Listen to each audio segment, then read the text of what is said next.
numbers that are much higher. Why do you think the numbers are not higher? It's been cited as 20,000, but 300 seems very low.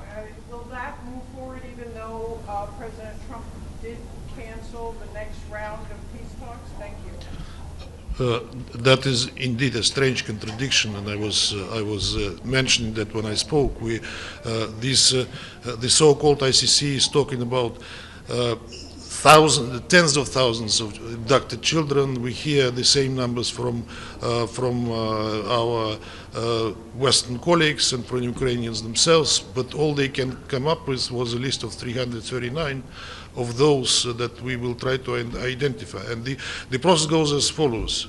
The children are evacuated from the war zones, and the contact between them and their relatives in Ukraine, if they have those,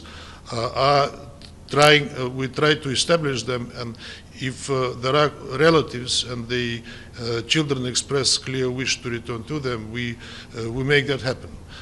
Others, some of them are orphans, some of them do not have relatives there, but the main message is that whoever of these children were evacuated from the war zones, they were not abducted, they were brought to safety, and we are trying to save lives, sometimes at the expense of the lives of those those soldiers on the battlefield who evacuate them. And will that go on despite the...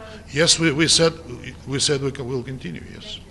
Thank you, Mr. Ambassador. My name is Susan Terwani from WION. I was wondering if... From where? From WION, India's international network.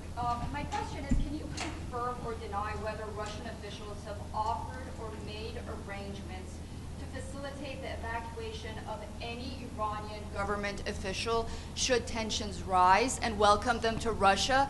And also, would Russia be open to such? I can neither confirm or deny it. This is the first time I hear that.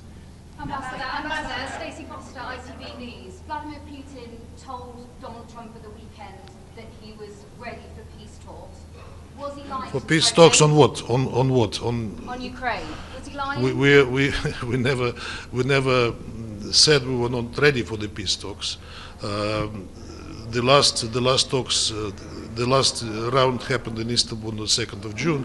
As far as I know from what our officials were saying and what Ukrainians were also referring to, that the next round will take place end of June. But we've seen a 9-hour attack last night, tens of people dead. Tens of people dead. Mr. Ambassador. We are not striking civilian targets. We are not striking civilian targets, unlike the Ukrainians who do not aim at that. Can I answer, or will you be asking me all the time? We are not striking civilian targets. We are striking the military objects and the critical infrastructure that feeds into the war and feeds into the Ukrainian war machine. Ambassador, on Iran and Israel, last night President Trump tweeted that all of Tehran should evacuate. Has the United States indicated to Russia what might be coming? Why did he issue that warning? No, he made that statement without consulting us first. And is Russia aware of any plans for any high-level meetings between Iran and US officials? There should have been another round of talks on the 15th of June, as you know, but it was preceded by this attack by Israel on Iranian nuclear sites, and then the outburst and the escalation of the hostilities, which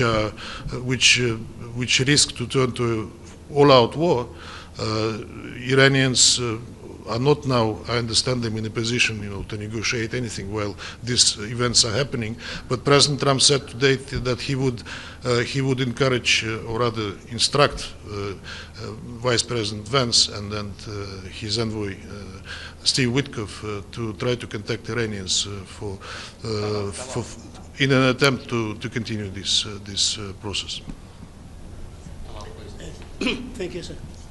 In the light of the Russian offer to mediate between Iran and Israel, and there's also a Turkish offer to do the same, do you see any chance of these offers of mediation succeeding in the light of what's expected in the next 24 or 48 hours?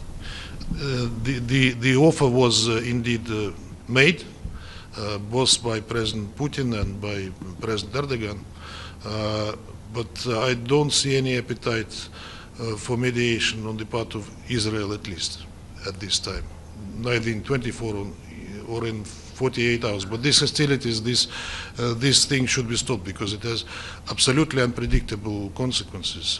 Given that we are talking about nuclear sites that are under threat, and given that the ballistic exchange continues with the casualties, heavy casualties, and now on both sides.